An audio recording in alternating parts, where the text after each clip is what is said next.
Halo teman-teman semua, kembali lagi dengan aku. Gimana kabar kalian? Masih semangat terus belajar setiap harinya teman-teman? Karena kemungkinan aku bakalan mengupload setiap harinya nih teman-teman. Biar kalian semangat untuk persiapan CPNS-nya dan semakin matang teman-teman. Dan juga sebelum ke videonya, di sini aku mau ngasih tahu teman-teman, kita lanjutan dari tryout ketiga ya. Berarti ini udah ke tryout keempat ya teman-teman, dan mungkin bakalan sampai episode 10 kali ya teman-teman. Nah, nanti kalau misalnya udah di akhir tryout, kalian bisa jumlahin dengan skor-skor kalian yang udah kalian dapetin di tiap tryout teman-teman di YouTube aku. Nah, terus di video kali ini aku bakal ngelanjutin ya tryout part keempatnya. Tapi sebelum ke videonya, jangan lupa di subscribe dan nyalakan lonceng notifikasinya supaya kalian gak ketinggalan video terbaru dari aku. Oke, kita langsung aja ke videonya.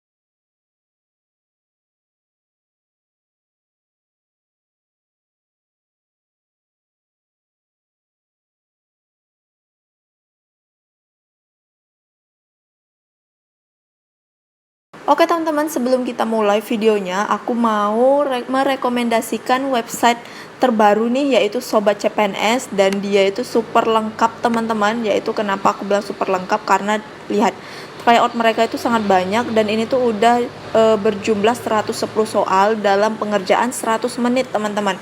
Dan kalian kalau misalnya mau mau mendaftar si Sobat CPNS ini teman-teman, kalian bisa cobain dulu yang paket gratisnya teman-teman. Terus kalau misalnya kalian ketagihan, kalian boleh tinggal klik aja beli paket di sini teman-teman.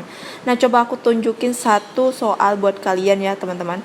Terutama soal TKP-nya itu, apalagi TKP anti radikalisme juga udah ada teman-teman, dan itu tuh bagus banget. Nah, ini ya misalnya kalau kalian mau ujian atau tryout di website Sobat CPNS, kan bisa tinggal klik aja mulai tes, dan itu gampang dan gak ribet gitu aplikasinya teman-teman. Websitenya tuh nggak ribet teman-teman, dan ini super simple teman-teman. Kemudian selain tryout itu juga ada latihan singkat, latihan soal dari TWK, TIU, TKP itu sebanyak 15 soal per 15 menitnya teman-teman. Dan itu tuh worth it banget buat kalian gitu teman-teman. Apalagi misalnya kalau kalian baru lulus ya teman-teman, baru fresh graduate kan, yang bagi yang butuh minim dana kan teman-teman. Nah, ini tuh bisa banget recommended, dan 65.000 itu juga udah bisa dapat website ini, terus dapat modulnya nih teman-teman. Modul tuh apa? Modul tuh sejenis kayak bukunya gitu ya, dan ini tuh dalam bentuk PDF. Nah, ini dia ebook sukses tembus CPNS, dan kalian tuh nggak perlu repot-repot beli buku yang harganya mahal-mahal teman-teman, karena di sini kalian udah dapat semua nih. Bahkan ada berapa ebook nih di sini? Itu ada 10 ebook ya teman-teman. Nah, itu sekitar 10 ebook 65.000, kemudian plus tryoutnya pula teman-teman. Dan ini tuh kurang murah apalagi gitu loh. Nah, ini ya.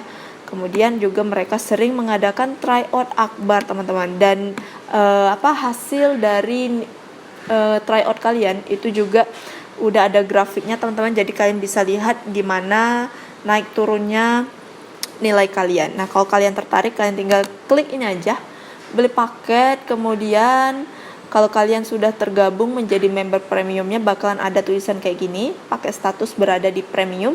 Kemudian paket belajar full akses, dan kalian bisa akses dimanapun dan kapanpun teman-teman. Kemudian juga ini akun berlaku selama 1 tahun penuh teman-teman. Jadi itu 65.000 dapat tryout, dapat modul atau buku, kemudian dapat materi TWK, TIU, dan TKP, dan berlaku pula selama setahun teman-teman. Nah, gimana? Keren banget kan teman-teman? Nah, jadi buat kalian yang kepo, kalian langsung aja diklik di description box aku udah ada tuh cantumin link tentang Sobat CPNS. Oke teman-teman, kita lanjut ke pembahasan soal.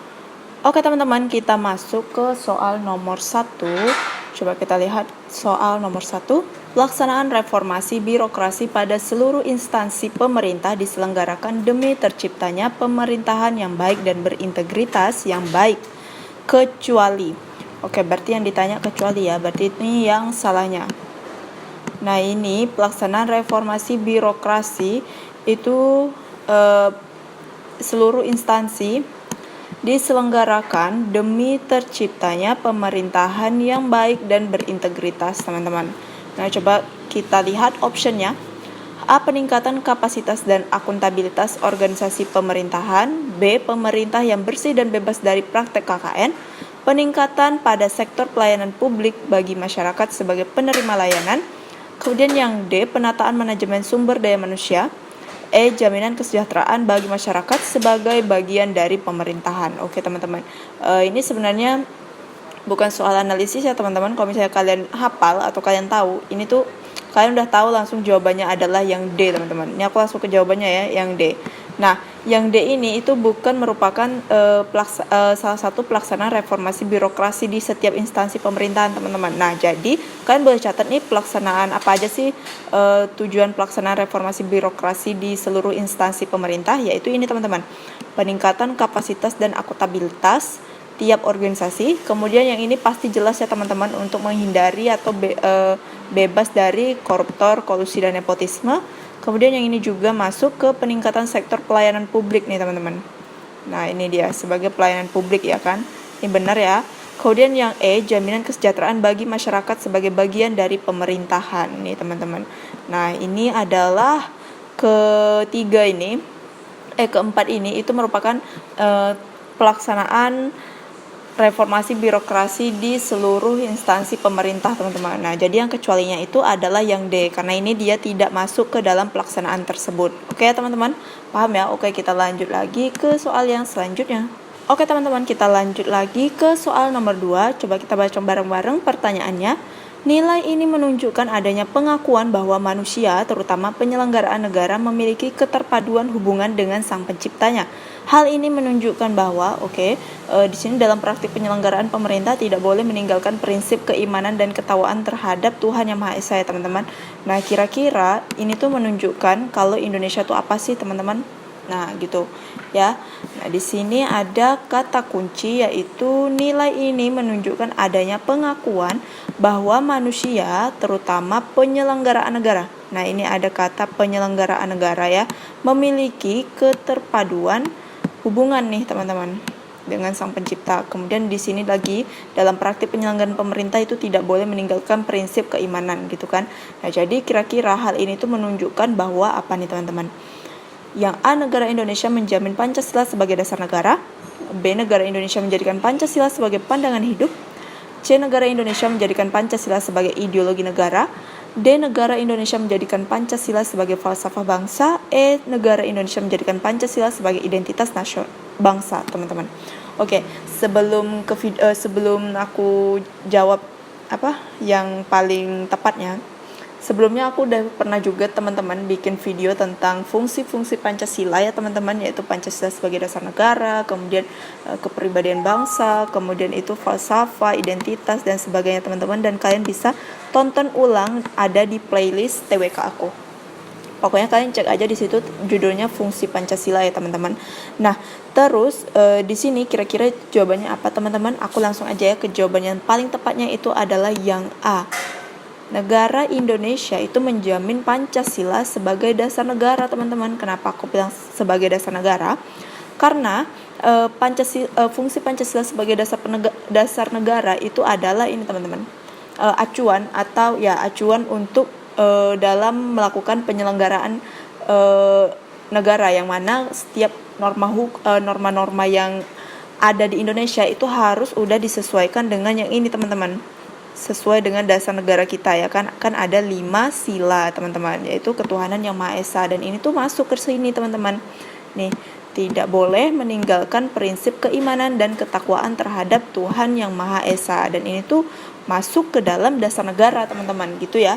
Nah, terus kalau yang sebagai pandangan hidup, kemudian ideologi negara, falsafah bangsa, identitas bangsa, itu kalian bisa tonton sendiri di playlist TWK aku, dan aku nggak bakalan ngejelasin lagi di sini, teman-teman.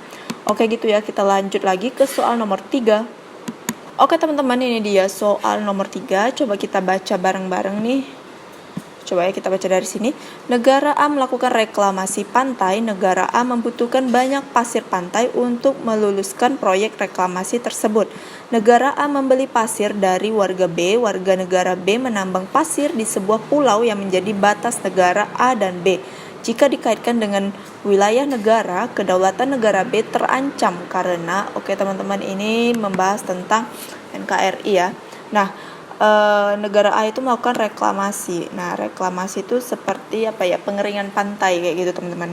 Gitu ya. Kalau misalnya aku salah boleh dikoreksi di kolom komentar. Kemudian ini negara A tuh ternyata dia butuh banyak pasir teman-teman untuk mengeringkan si pantai itu. Terus itu gimana caranya? Maka si negara A itu membeli pasir dari warga negara B teman-teman gitu ya. Nah, kemudian si warga negara B ini itu nambang pasirnya di perbatasan negara A dengan B teman-teman. Jadi ilustrasinya kayak gini. Ini aku bagi ya. Nah, ini tuh negara A teman-teman. Kemudian ini tuh negara B ya kan.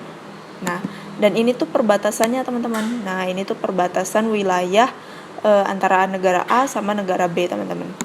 Kemudian si warga negara B itu apa ya, menambang pasirnya itu untuk dijual ke negara A di pulau yang batas negara A dan B, berarti di sini teman-teman. Nah, orang kalau menambang pasir itu pasti habis kan teman-teman. Nah, pasti dia habis dong, lama-lama pasti terkikis jadi kayak gini kan. Nah, kira-kira itu mengancam kedaulatan negara B bukan sih? Terancam ya teman-teman, harusnya kedaulatan negara B itu terancam teman-teman. Kenapa? Nah, coba kita baca yang A. Laut teritorial negara B bertambah. Apakah bertambah teman-teman setelah ditambang pasirnya? Menurut aku enggak ya teman-teman. Jadi yang A ini aku eliminasi. Kemudian yang B, negara B tidak memiliki laut teritorial. Oke, boleh kita keep ya. Kemudian yang C, negara A berhasil membuat daratan baru. Ini menurut aku kurang tepat juga ya teman-teman. Kemudian yang D, terjadi perubahan laut teritorial kedua negara. Boleh. Kemudian yang E, negara B akan kehilangan hak atas laut teritorial. Oke teman-teman. Laut teritorial itu kan diukur 12 mil dari garis pantai ya kan teman-teman. Misalnya ini itu perbatasan. Nah, berarti kan mereka dihitungnya dari sini teman-teman. Ini laut teritorialnya negara B, kemudian ini adalah laut teritorial negara A kan teman-teman. Nah, andai kata, maaf ya teman-teman, di sini lagi ada pertukangan jadi agak berisik ya teman-teman. Nah, andai kata ini itu diambil pasirnya sama B, itu kira-kira gimana sih teman-teman? Apakah hanya merugikan si B saja atau kedua belah pihak teman-teman? Oke, sebenarnya yang B ini tidak memiliki laut teritorial. Kurang hampir benar sih teman-teman, cuma kurang tepat aja ya. Jadi yang B ini aku eliminasi. Nah, kemudian yang D, terjadi perubahan laut teritorial kedua negara. Nah, ini menurut aku yang jawaban yang paling tepat teman-teman. Ya kan, sesuai analisis kita ya. Coba kalian analisis, terus komen di kolom komentar aku. Nah, ini tuh kalau diambil teman-teman, nah pasti udah berbeda lagi kan ukuran laut teritorialnya teman-teman antara negara A, negara B, karena ini udah diambil jadi pasti berbeda itu ukuran teritorialnya. Jadi itu merugikan kedaulatan negara teman-teman. Kalau ia pun mau ngambil pasirnya jangan di sini teman-teman, dan pemerintah Indonesia itu melarang banget yang namanya kegiatan menambang di perbatasan negara teman-teman, karena itu sangat merugikan negara gitu ya. Nah, jadi jawaban yang paling tepat adalah yang D teman-teman. Oke, kita lanjut lagi ke soal nomor 4. Oke teman-teman, ini dia soal nomor 4. Kita baca bareng-bareng. Di bawah ini perbuatan yang sesuai dengan sila kedua Pancasila sebagai pandangan hidup. Sebagai pandangan hidup ya teman-teman, terutama di sila kedua sebagai pandangan hidup. Itu kira-kira apa sih contohnya? Coba kita lihat yang A. A, hidup dalam kerukunan dan kedamaian antar umat beragama. Ini aku eliminasi teman-teman karena ini adalah sila pertama. Kemudian yang B, mematuhi rambu-rambu lalu lintas. Oke teman-teman, kira-kira ini tuh sila keberapa? Ayo coba komen di kolom komentar. Nah, ini adalah sila kelima ya teman-teman, keadilan sosial. Misalnya kalau kita nggak mau mematuhi rambu-rambu lalu lintas, itu sangat merugikan banyak orang teman-teman ya. Kemudian yang C, senantiasa berusaha terbaik dalam melaksanakan kewajiban dan menikmati hak. Ini seperti keseimbangan antara hak dan kewajiban, itu masuk ke sila kelima ya teman-teman.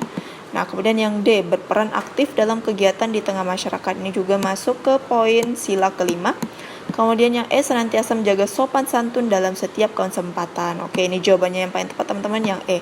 Nah, sila kedua itu isinya adalah kemanusiaan yang adil dan beradab, teman-teman. Beradab ya kan. Nah, sopan santun itu mencerminkan perilaku yang beradab, teman-teman. Nah, jadi jawaban yang paling tepat itu adalah yang E gitu ya.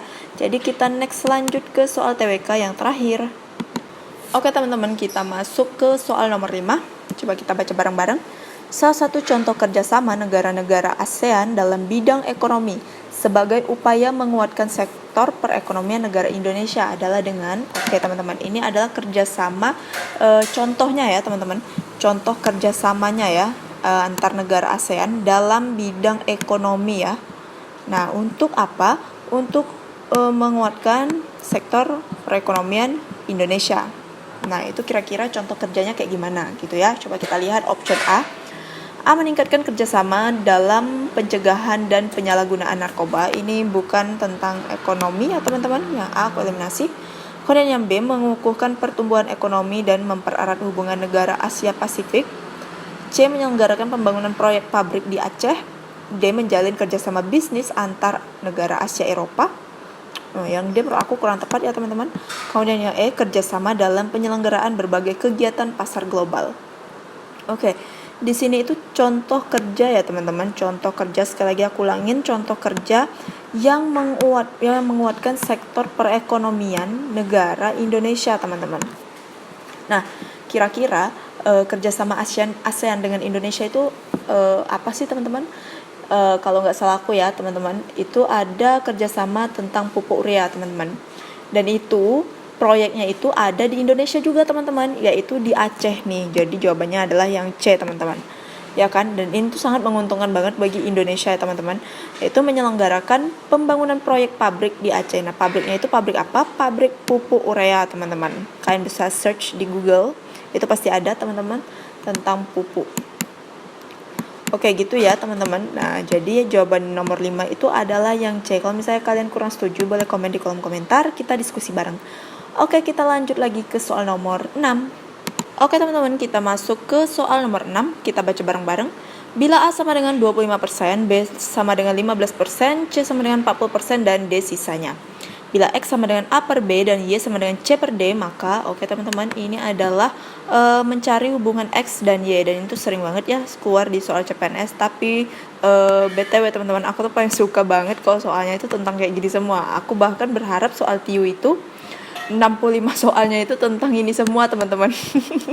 Karena itu emang segampang itu teman-teman ngerjain soal hubungan X dan Y. Nah, coba kita lihat ya. Bila A sama dengan 25%, oke, ini karena semuanya adalah bentuk persen teman-teman, jadi aku bulatin aja bahwa semua nilai persen itu pastinya 100 ya teman-teman. Nah, ini total keseluruhan dari A, B, C, dan D itu ada 100 nilainya ya teman-teman. Nah, coba kita tambahin, karena di sini kita nggak tahu nilai D itu sisanya. Coba kita tambahin mereka bertiga nih.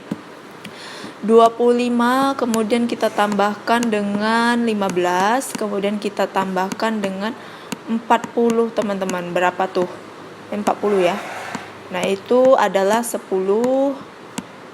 Nah, 2, 4, 5, 6, 7, 80. Nah, totalnya itu nilai A, B, C, dan D. A, B, dan C itu maaf teman-teman adalah 80. Jadi kita tinggal kurangin aja.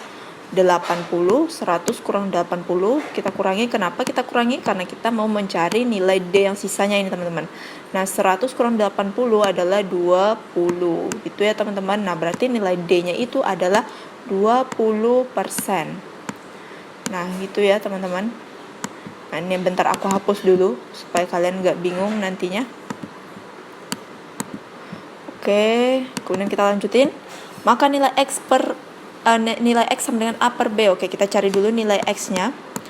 Nilai A-nya tadi kita tahu 25% ya. 25% itu per 15%. Nah, ini karena sama-sama persen jadi udah aku coret aja di sini tadi teman-teman. Nah, biar cepat ya. 25 per 15 itu sama-sama kita bagi 5. Jadi 5 per 3 teman-teman. Nah, ini adalah nilai X ya. Kemudian kita cari lagi nilai Y, teman-teman, itu sama dengan C per D. C itu adalah 40. ini persennya udah aku hilangkan dari awal ya teman-teman, karena semuanya kan dalam bentuk persen. Kemudian yang D-nya itu sisa 20%, berarti sini 20. Nah, ini 20 ya teman-teman. Itu sama dengan berapa teman-teman? 2 ya teman-teman. Nah, 2. Nah, karena ini bilangan pecahan, kita jadikan dulu ke bilangan bulatnya. Nah, 5 dibagi 3 itu pasti 1, sekian teman-teman. Dan aku nggak tahu itu kalian bisa hitung sendiri 1, berapa. Nah, 1, sekian dengan 2 itu lebih besaran siapa teman-teman? Lebih besaran yang 2 ya teman-teman, yang Y ya. Jadi X kurang dari Y atau Y lebih besar dari X. Nah, coba kita lihat option yang seperti ini. Kira-kira option yang mana? X sama dengan Y, ini salah ya teman-teman. Nah, yang B, X kurang dari Y. Nah, ini dia benar ya teman-teman. Jadi jawabannya adalah B. Kemudian yang C, X lebih dari Y, ini salah ya. Kemudian X sama dengan 2Y, 2X kurang Y, ini salah ya teman-teman. Oke, langsung aja, berarti B ya teman-teman jawabannya. Oke, fix. Oke, kita lanjut lagi ke soal nomor 7. Oke, kita next ke soal nomor 7. Nah, coba kita lihat, ini adalah soal analogi. Sapu bersih. Nah, kira-kira yang menghubungkan apa sih, kita bikin nih kalimat yang menghubungkan di antara kedua kata ini, teman-teman.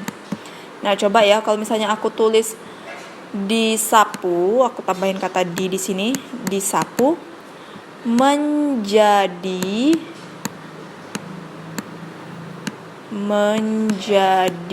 bersih.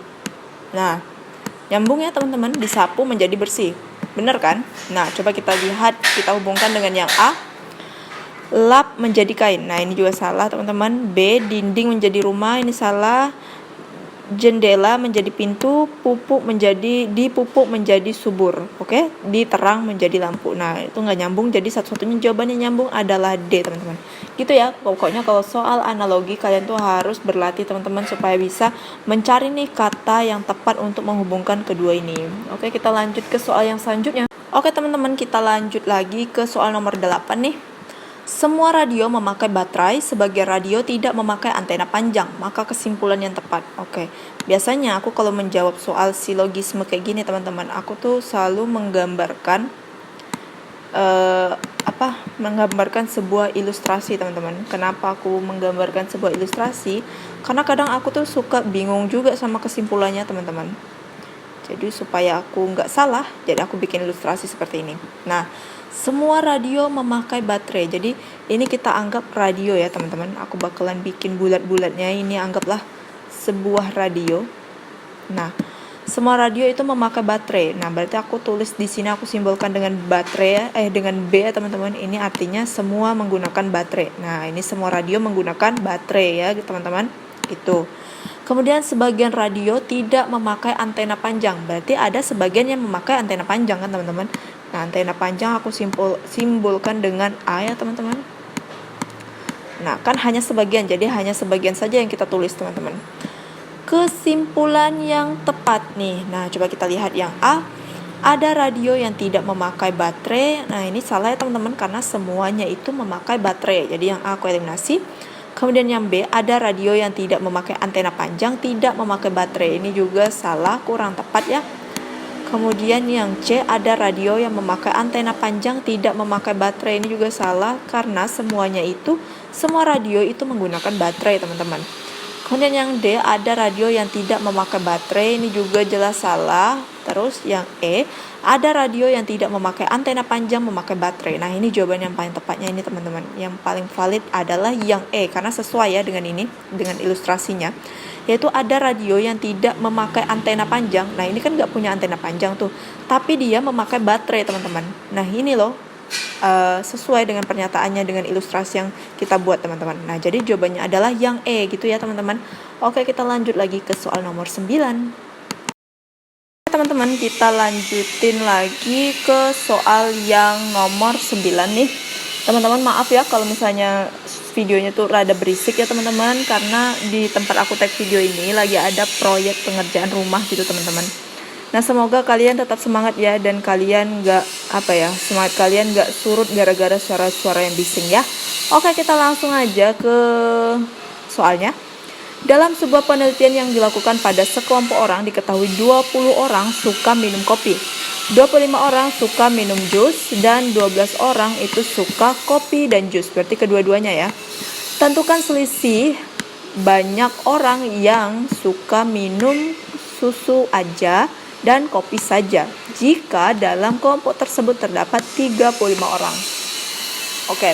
Di sini yang suka kopi itu ada 20 orang ya teman-teman. Nah ini kopi, kemudian 25 orang itu suka minum jus. Nah ini adalah sebuah soal yang tentang himpunan ya. Yaitu kita bisa gambarkan dengan menggunakan diagram Venn teman-teman untuk mempermudah pengerjaan soal. Nah aku biasanya kalau soal kayak gini tuh aku selalu menggunakan diagram Venn teman-teman, karena tuh lebih gampang buat dihitung. Nah ini tuh 35 orang. Kemudian kita bikin diagramnya. Anggaplah ini besar ya teman-teman, maaf kekecilan. Nah ini kopi aku simbolkan dengan K, kemudian ini jus aku simbolkan dengan jus. Nah yang suka kopi itu ada 20 orang. Di sini kopi 20. Kemudian yang suka jus itu 25 orang. Terus yang suka kedua-duanya itu adalah 12 orang. Karena nggak mau aku tulis saja di sini ya teman-teman. 12 orang itu suka kedua-duanya ya di sini. Nah, tentukan selisih banyak orang yang hanya minum, ini bukan susu ya teman-teman, ini jus, ya Allah aku salah tulis. Kemudian dan hanya kopi saja. Oke, di sini kita harus kurangkan dulu nih sama yang kedua-duanya teman-teman, ya kan? Nah, jadi untuk mencari nilai kopi aja itu kira-kira berapa orang, hanya kopi itu harus kita kurangkan ya. 20 kurang 12 itu adalah, atau aku tulis saja ya biar kalian ngerti. 20 kurang 12 itu sama dengan 8. Nah, kemudian ini udah dapat ya nih hanya kopi aja, kemudian hanya jus saja. Loh, jus kira-kira berapa orang? Hanya jus saja teman-teman. Itu kita kurangin 15 kurang 12 ya. 15 kurang 12. Nah itu adalah 3 ya teman-teman. Nah ini kita udah dapat nilai hanya kopi dan hanya jus. Tapi yang ditanyakan tentukan selisih mereka berdua nih. Nah selisih mereka berdua kita kurangin aja nih. 8 kurang 3 itu adalah 5 teman-teman. Nah jadi selisihnya itu adalah 5. Yang jawabannya adalah yang D gitu ya teman-teman. Gimana, kalian benar atau salah? Sampai di sini kalian udah benar berapa teman-teman? Oke kita lanjut lagi ya. Oke teman-teman, kita kembali lagi ke soal nomor 10. Nah ini adalah soal figural, yaitu figural analogi ya teman-teman, itu hubungan dari ini ke sini. Itu sama juga artinya dengan hubungan yang ini ke gambar yang ini teman-teman. Nah ini harus sama ya teman-teman. Misalnya kalau di sini ada tambah arsir, maka di sini hasilnya juga harus tambah arsir teman-teman. Nah coba kita lihat gambar yang analogi pertama. Ini awalnya tuh hanya segitiga siku-siku polosan doang ya teman-teman. Nah terus di gambar kedua itu malah bertambah lagi segitiga siku-siku yang diarsir teman-teman. Nah gitu ya. Nah kita selesaikan dulu yang bagian ininya, yang besarnya dulu. Nah ini awalnya juga sama nih, putihnya doang teman-teman. Maka di sini akan terjadi penambahan dalam bentuk arsir teman-teman. Nah gambarnya kurang sama seperti ini ya teman-teman. Nah berarti ini kita bikin sama seperti ini, kita tambah yang diarsir. Nah ini dianggaplah kita arsir ya teman-teman. Nah kemudian di sini awalnya bangun segi 4. Nah terus di sininya malah jadi segi 3. Nah berarti di sini juga harus jadi segi 3 teman-teman. Karena gambar yang pertamanya ini ada segi 4, maka jadi segi 3 di sini. Nah ini segitiga ya. Kemudian yang di sini diarsir, dan di sini juga rupanya diarsir juga. Di sini diarsir, maka di sini ikutan diarsir teman-teman. Gitu. Nah coba kita cari jawaban yang gambarnya seperti ini. Kalau yang A itu, ini salah ya teman-teman, karena ini harus segitiga bukan segi 4. Kemudian yang B, ini kebalik teman-teman, arsirnya aturan di sini. Jadi yang B ini aku eliminasi. Kemudian yang C, nah C ini adalah jawaban yang benar ya. Kemudian yang D juga salah, kebalik arsirnya teman-teman. Dan yang E juga, nah ini kenapa dia ada terselip segi 4 di sini teman-teman. Jadi yang E itu salah. Nah jadi jawaban yang benar satu-satunya adalah yang C gitu ya teman-teman. Oke kita lanjut lagi ke soal nomor 11. Oke teman-teman, kita lanjut ke soal nomor 11. Pada suatu hari ada suatu kasus terorisme yang terjadi dan Anda diminta atasan agar segera membentuk tim khusus untuk menangani kasus terorisme tersebut. Anda juga dipercaya oleh atasan agar menjadi ketua dari tim itu. Padahal Anda adalah anggota baru yang belum begitu mengenal rekan kerja Anda. Sikap Anda yang tepat adalah, oke, kira-kira teman-teman ini jawabannya apa sih yang paling tepat? Coba ini di sini ada kasus terorisme, berarti ini tentang TKP anti radikalisme ya teman-teman. Coba kita lihat satu persatu optionnya. A. Menerima tugas dari atasan tersebut dengan senang hati dan meminta bantuan atasan untuk memilih anggota tim khusus untuk menangani kasus terorisme tersebut.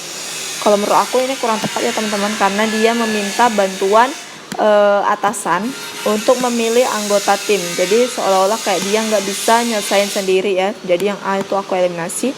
Kemudian yang B, menerima amanah dari atasan dengan penuh tanggung jawab dan segera menentukan tim khusus untuk menangani kasus terorisme tersebut. Oke, ini kita keep. Kemudian yang C, menjalankan amanah dari atasan dengan penuh integritas serta profesional dalam menentukan anggota tim khusus yang menangani aksi terorisme tersebut. Oke, boleh ya kita keep. Kemudian yang D, melaksanakan tugas dari atasan dengan penuh integritas dan segera membentuk dan menentukan anggota tim khusus yang menangani kasus terorisme tersebut. Ini baik semua ya teman-teman jawabannya. E, melaksanakan amanah dari atasan dengan penuh tanggung jawab, kemudian membentuk tim khusus dengan mempertimbangkan usulan rekan kerja dalam menangani kasus terorisme yang terjadi. Oke, menurut kalian yang mana nih jawaban yang paling tepatnya teman-teman? Oke, yang A jelas ya, kita udah eliminasi.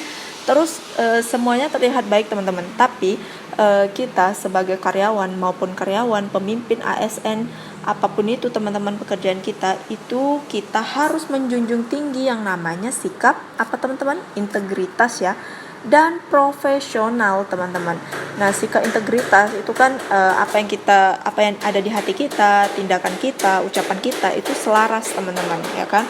Nah, jadi itu sangat dibutuhkan oleh semua orang. Sikap integritas tersebut. Makanya jawaban yang paling tepat itu adalah yang C. Nah, yang C ini adalah poinnya 5 teman-teman. Kenapa poinnya 5? Karena di sini sudah dijelaskan dengan penuh integritas. Nah, nilai integritas itu udah masuk tanggung jawab, kemudian jujur, kayak gitu kan, disiplin. Nah, kayak gitu-gitu teman-teman. Nah, jadi ini menurut aku yang poin B, kemudian poin E, dan poin D ini tuh udah mencangkup semuanya ke dalam poin C teman-teman, option C gitu ya.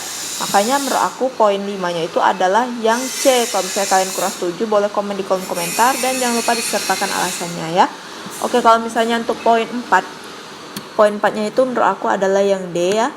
Poin 4, kemudian poin 3-nya adalah B, dan poin 2-nya itu E, serta poin 1-nya itu adalah yang A. Oke ya, gitu ya teman-teman. Oke, kita lanjut lagi ke soal nomor 12. Oke teman-teman, kita lanjut lagi ke soal yang TKP selanjutnya nih. Coba kita baca bareng-bareng. Anda adalah seorang pegawai tetap di perusahaan swasta. Kita sebagai seorang pegawai ya teman-teman, berarti karyawan yang terletak di bidang farmasi. Anda memiliki sahabat yang baik di tempat kerja tersebut. Sahabat Anda itu selalu ada ketika Anda butuhkan. Pada suatu ketika, anggota dari Badan Nasional Penanggulangan Teroris mendatangi perusahaan tersebut dan menanyakan keberadaan sahabat Anda. Ternyata sahabat Anda masuk dalam daftar pencarian orang dalam kasus terorisme, teman-teman. Nah, Anda sebenarnya itu mengetahui keberadaannya. Sikap Anda yang paling tepat adalah, oke, kalian punya sahabat nih, ternyata sahabat kalian tuh lagi dicari-cari nih sama BNPT karena dia masuk ke daftar pencarian orang kasus terorisme. Dan kalian sendiri tuh ternyata tahu loh di mana keberadaan sahabat kalian yang dicari-cari itu. Nah, kira-kira kalau kalian di posisi seperti ini, apa sih yang harus kalian lakukan, teman-teman? Nah, coba kita lihat option A. A, memberikan informasi keberadaan sahabat Anda. Oke, baik, walaupun hati Anda terasa berat mengatakannya. Oke, karena sahabat sendiri ya, teman-teman, jadi kayak nggak tega gitu. Oke, kita keep dulu.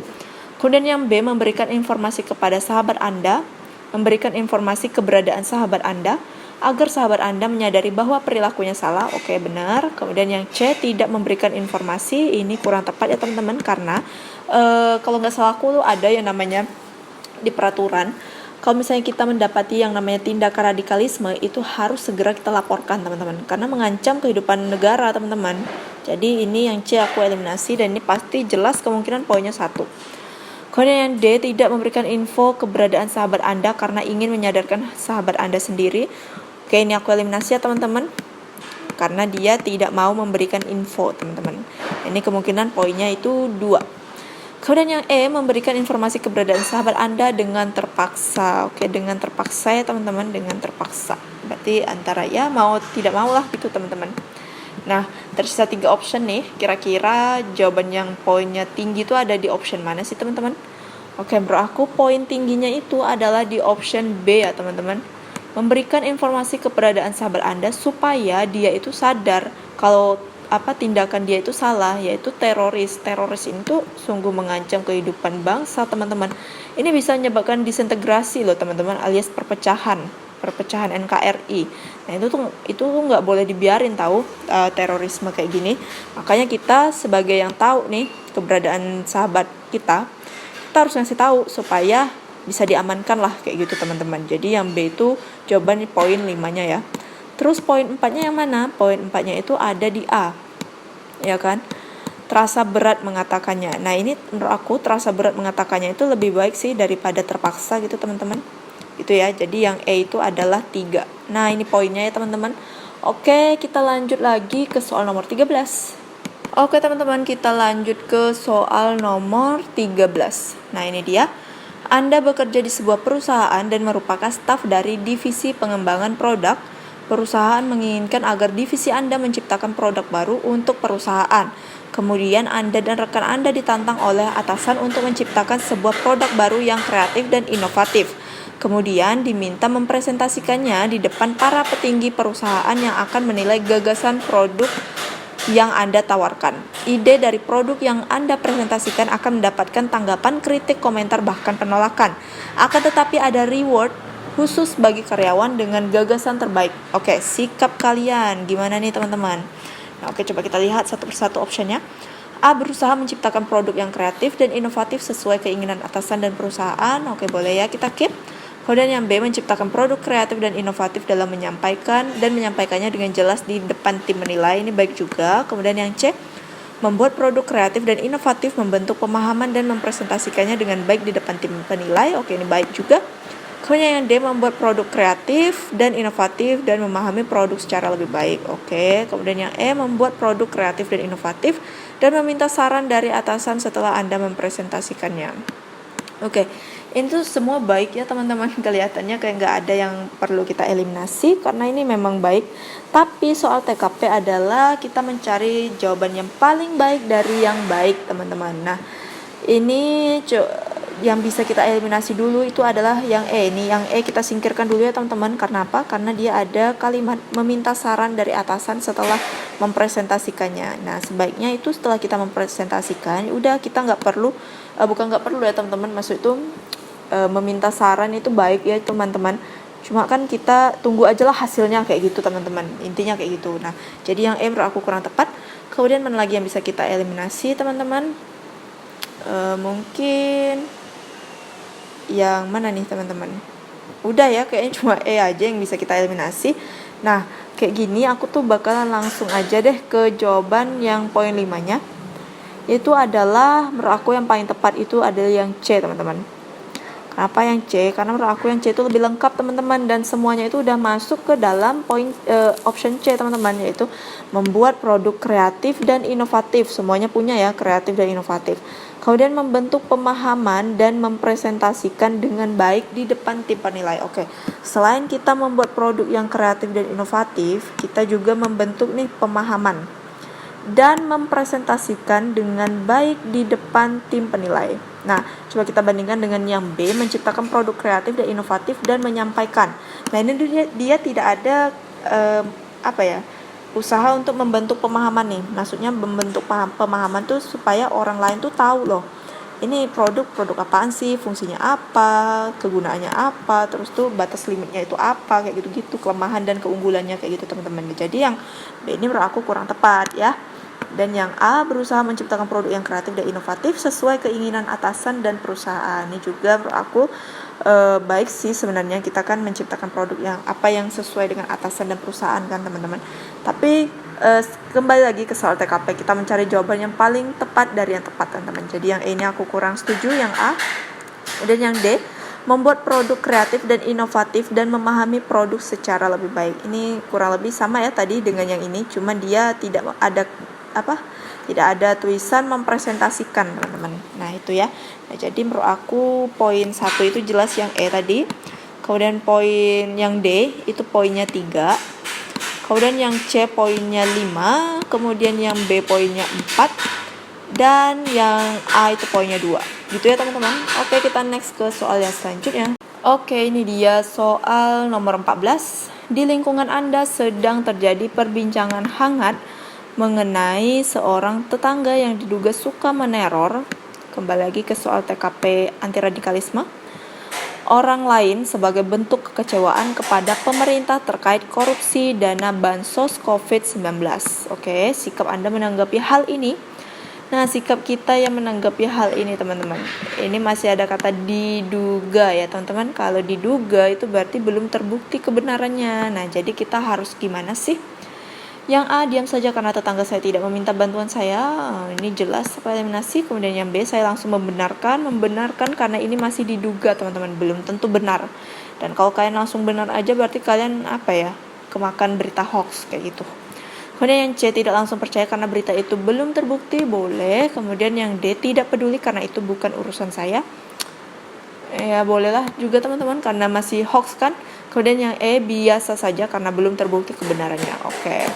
Nah ini yang langsung rendah ini yang B teman-teman. Yang A nya itu poin 2. Nah tersisa 3 option nih. Kira-kira mana sih menurut kalian yang paling tepat? Oke, di sini yang paling tepat itu adalah yang C teman-teman. Kenapa yang C? Tidak langsung percaya. Ya kita tidak boleh langsung percaya teman-teman karena belum ada buktinya. Dan itu juga masih diduga. Kalau diduga itu bisa jadi iya, bisa jadi tidak gitu kan. Jadi selagi belum ada bukti, itu kita nggak usah ngomong apa-apa kayak gitu kan, nggak usah percaya aja kayak gitu. Nah ini jawaban yang paling tepat ada C ya. Kenapa yang nggak D atau E? Tidak, yang D tidak peduli karena itu bukan urusan saya. Ini kayak masih negatif gitu teman-teman kata-katanya. Sebenarnya sih bagus, nggak percaya hoax gitu kan, tapi kayak kesannya itu kayak apatis gitu teman-teman, ada kata tidak peduli kayak gitu. Jadi yang D ini kemungkinan poinnya 3. Kemudian yang E, biasa saja karena belum terbukti kebenarannya. Ya ini benar juga, ini boleh ya teman-teman. Dan ini itu poinnya adalah 4. Dan poin 5-nya itu adalah yang C. Gitu ya teman-teman. Oke, kita next lanjut ke soal yang terakhir. Oke teman-teman, kita lanjut ke soal yang terakhir nih. Tim kerja Anda mengalami penurunan produktivitas kerja. Maka hal yang akan Anda lakukan untuk menanggulangi keadaan tersebut. Oke, di sini rekan kalian atau tim kerja kalian itu terjadi penurunan produktivitas kerja nih teman-teman. Entah karena malas-malesan atau kecapean atau ada masalah di luar sana, kita nggak tahu ya. Nah, jadi apa sih kita itu gimana sih, apa sikap yang harus kita tunjukkan kayak gitu ya.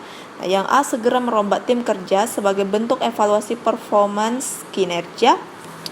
Kita keep aja dulu ya teman-teman. Kemudian yang B, menghilangkan tunjangan kerajinan pada karyawan yang terbukti mengalami penurunan kinerja. Menurut aku yang B ini kurang solutif atau kurang efisien.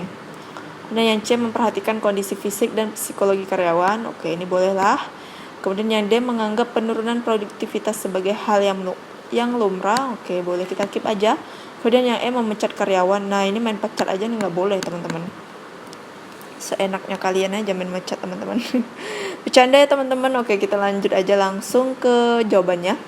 Nah, di sini yang A, segera merombak tim kerja sebagai bentuk evaluasi performance kinerja. Nah, kalau misalnya kalian harus merombak tim kerja, pasti harus mengulang dari awal nih teman-teman. Kalau kalian misalnya si A itu awalnya di bagian bagian pelayanan publik nih, bagian pelayanan publik. Tiba-tiba si A harus karena dirombak nih tim kerjanya, jadi si A harus ke bagian bagian administrasi. Nah ini tuh bakalan kerjaannya itu bakalan ini teman-teman, kayak kacau balau kayak gitu teman-teman. Jadi kayak harus mengulang lagi dari awal, dan itu makan banyak waktu teman-teman.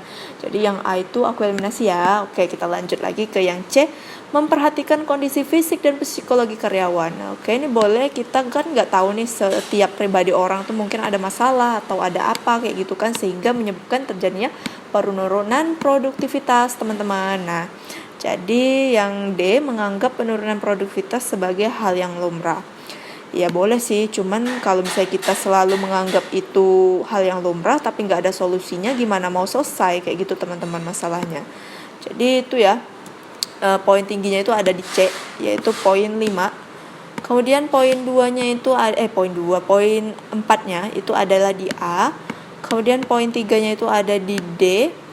Dan poin 1-nya di E, dan poin 2-nya itu ada di B, teman-teman. Oke, gitu ya teman-teman. Gimana kalian skornya udah dapat berapa? Coba komen di kolom komentar. Oke teman-teman, segitu dulu soal-soal tryout part keempatnya dari aku. Semoga ini bisa membantu kalian ya dalam persiapan CPNS. Dan kalau misalnya kalian suka sama video ini, boleh minta like-nya teman-teman. Dan jangan lupa di-share ke semua sosial media yang kalian punya. Dan juga komen di bawah video apa lagi yang harus aku bikin. Sampai di sini dulu, kurang lebih aku minta maaf ya teman-teman. See you next video, bye-bye.